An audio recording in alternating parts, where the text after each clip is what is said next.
بسم الله الرحمن الرحيم واعلم أن إعراب غير كإعراب المستثنى بإلا تقول جاءني القوم غير زيد وغير حمار وما جاءني غير زيد القوم وما جاءني أحد غير زيد وغير زيد۔ اب یہاں سے صاحب کتاب لفظ غیروں کا اعراب شروع کر رہے ہیں، یعنی لفظ غیروں جو کہ الا کی اخوات میں ہے اس پر کیا اعراب آئے گا۔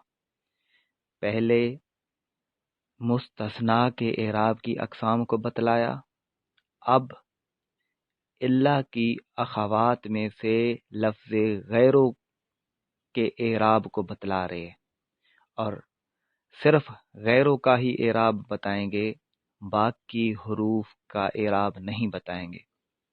اس لیے نہیں بتائیں گے کہ الا کی جو 10 اخوات ہیں، غیرہ، سوا، سوا، حاشا، خلا، عدا، ما خلا، ما عدا، لیسا، لا یکون، یہ 10 اخوات تھیں۔ ان میں سے سوا، سوا یہ ظروف ہیں، اور ظروف پر ہمیشہ نصب آتا ہے۔ حاشا، خلا، عدا، ما خلا، ما عدا، لیسا یہ فعل ماضی ہے، اور فعل ماضی مبنیات میں شامل ہے، تو مبنی پر اعراب کی تبدیلی نہیں ہوتی رہتی، تو ان پر اعراب کی تبدیلی نہیں ہوگی۔ حاشا کے بارے میں اختلاف تھا، اکثر نحویوں کے نزدیک یہ فعل ماضی ہے، تو جب اگر فعل ماضی ہے تو یہ مبنی ہے۔ بعض نحویوں کے نزدیک یہ حرف جر ہے، اگر یہ حرف جر بھی ہو تو یہ حروف میں سے ہے، اور حروف بھی مبنی میں سے ہوتے ہیں، تو مبنی پر اعراب کی تبدیلی نہیں ہوتی رہتی۔ رہ گیا لا یکونو۔ لا یکونو فعل مضارع ہے، اور فعل مضارع بھی عامل اگر رفع کا تقاضا کر رہا ہو تو یہ مرفوع ہوگا، اگر عامل نواسب میں سے ہو، نصب دینے والوں میں سے ہو تو یہ منصوب ہوتا ہے، اور اگر عامل جوازم میں سے ہو تو یہ مجزوم ہوتا ہے۔ تو صرف اب غیرہ رہ گیا، غیرہ کے اعراب کو اب بتلائیں گے۔ فرمایا وَعْلَمْ أَنَّ إِعْرَابَ غَيْرٍ كَإِعْرَابِ الْمُسْتَثْنَى بِإِلَّا، تو جان کہ بے شک غیرہ کا اعراب مستثنی بِإِلَّا کے اعراب کی طرح ہوتا ہے، یعنی ایسے مستثنی کے اعراب کی طرح ہوتا ہے جو الا کے ساتھ ہو۔ یعنی پیچھے جو مستثنی کا ہم نے اعراب پڑھا، اور اس مستثنی کا جو الا کے ساتھ آتا ہے، تو جو الا کے ساتھ مستثنی آتا ہے اس مستثنی کا جہاں جہاں جو اعراب آتا ہے، غیرہ کا بھی اسی طرح اعراب آئے گا۔ انا اعراب غیر کا اعراب المستثنی بِإِلَّا، بے شک غیرہ کا اعراب مستثنی بِإِلَّا کے اعراب کی طرح ہوتا ہے۔ اب مستثنی بِإِلَّا کا اعراب کس طرح تھا؟ تقریباً 3 صورتیں ایسی تھیں کہ جہاں پر نصب واجب تھا، اور وہ 3 صورتیں یہ تھیں کہ مستثنی کلام موجب میں متصل ہو تو نصب واجب ہوتا ہے، مستثنی منقطع ہو تو نصب واجب ہوتا ہے، مستثنی منہ پر مقدم ہو تو بھی نصب واجب ہوتا ہے۔ اسی طرح جہاں نصب اور بدل دونوں میں اختیار ہوتا ہے کہ مستثنی ما قبل کا بدل بھی بن سکتا ہے اور وہ منصوب بھی ہو سکتا ہے، وہ صورت تھی کہ جہاں مستثنی کلام غیر موجب میں ہو اور مستثنی منہ مذکور ہو۔ مستثنا اگر کلام غیر موجب میں ہو اور مستثنا منہ ہو مذکور ہو تو وہ پھر بدل بھی بن سکتا ہے، نصب بھی جائز ہے۔ اور اگر مستثنا مفرغ ہو تو پھر عوامل کے اعتبار سے اس پر اعراب آئے گا۔ تو مستثنا کی یہ کچھ صورتیں تھیں کہ جن میں نصب آتا ہے یا وہ بدل بنتا ہے یا عوامل کی تبدیلی سے یا عوامل کے اعتبار سے اس پر اعراب آتا تھا۔ اب غیرہ پر بھی اسی طرح اعراب آئے گا۔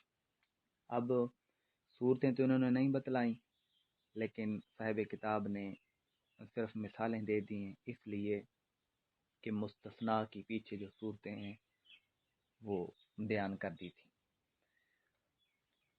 تقول جاءنی القوم غیر زید و غیر حمار۔ اب یہاں دیکھیں جاءنی القوم غیر زید، جہاں زید مستثنا، جہاں غیرہ، اب غیرہ کے چونکہ اعراب کی بحث چل رہی ہے، غیرہ کے اعراب کو بتلا رہے ہیں، تو غیرہ یہاں پر منصوب ہے، اس لیے کہ اگر یہاں پر الا ہوتا تو زیدن بھی منصوب ہوتا۔ زیدن اس لیے منصوب ہوتا کہ یہ کلام موجب میں مستثنا متصل ہوتا اور کلام موجب میں ہوتا۔ تو اگر ایسی صورت ہو کہ مستثنا متصل کلام موجب میں ہو تو اس پر نصب واجب ہوتا ہے۔ تو اگر یوں ہوتا تو مستثنا منصوب ہوتا، تو جب مستثنا منصوب ہوتا تو یہاں غیرہ بھی منصوب آئے گا، یعنی جاء القوم غیر زید وغیر حمار۔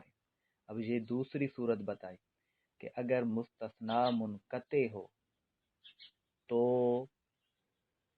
مستثنا الا کے بعد منقطع ہو تو وہ مستثنا منصوب ہوتا ہے۔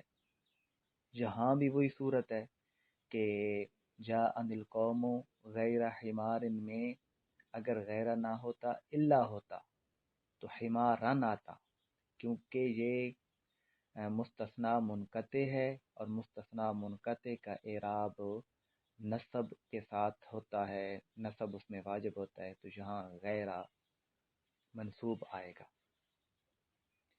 وما جاءنی غیر زید القوم۔ اب یہاں دیکھیں کہ وہی پہلی قسم کے جو اعراب کی تین صورتیں بتائی تھیں اس میں سے یہ تیسری صورت ہے کہ اگر مستثنا منہ پر مقدم ہو، مستثنا منہ پر مقدم ہو تو اس پر نصب واجب ہوتا ہے۔ یہاں بھی وہی صورت ہے، غیرہ کو ہٹا دیں، الا لگا دیں۔ ما جاءنی الا زیدن القوم، تو یہاں الا زیدن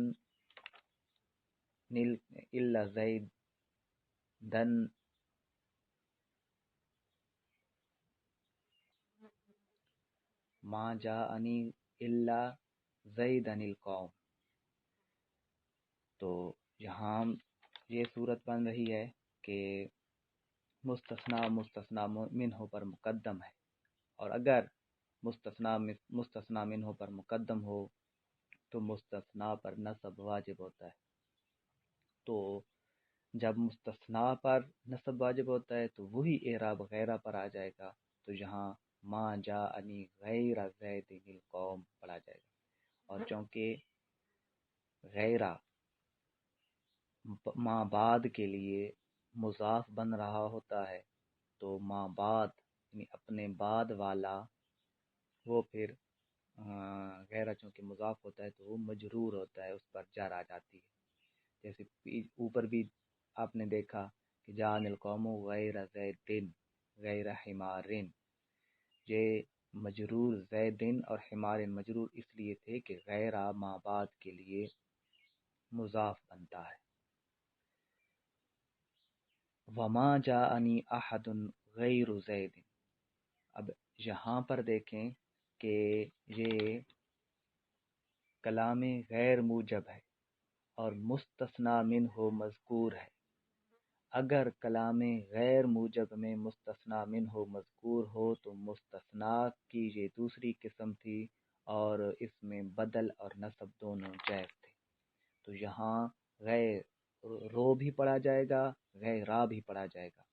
جب غیر رو پڑھیں گے تو یہ احد سے بدل بنے گا، غیر را جب پڑھیں گے تو یہ مستثنا کی وجہ سے، یعنی مستثنا پر استثناء کی وجہ سے نصب آتا تھا تو غیرہ پر بھی نصب آئے گا۔ ما جاءنی احد غیر زید و غیر زید، و غیر زید جو دوسرا لکھا، اس کے ساتھ اس کی مثال یہ بنے گی کہ ما جاءنی احد غیر زید، یعنی جہاں پر غیر زید بھی آ سکتا ہے، غیر زید بھی آ سکتا ہے، بدل بھی بن سکتا ہے اور مستثنا بھی بن سکتا ہے۔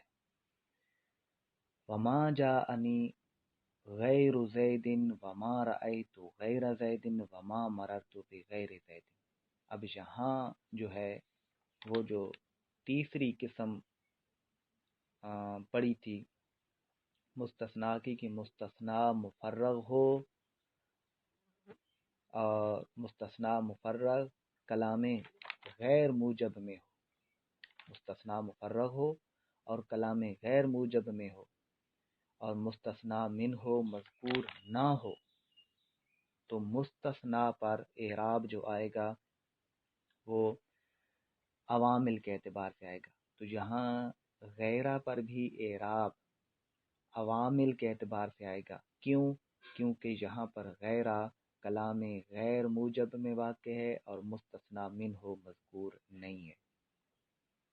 ما جانی غیر زید وما رأیت غیر زید، پہلے میں عامل رفع چاہ رہا ہے، غیروں پر رفع آیا، دوسرے میں نصب چاہ رہا ہے، غیر آیا، وما مررت بغیر زید، تیسرے میں غیرہ پر حرف جر داخل ہے تو یہ مجرور ہو گیا۔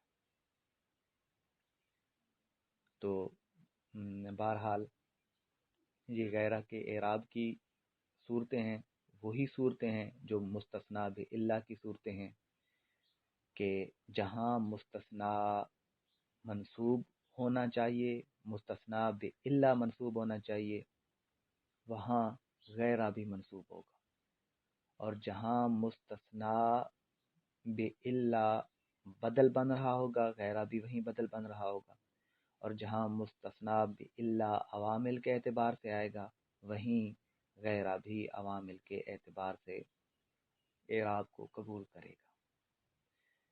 واللہ اعلم بحقیقت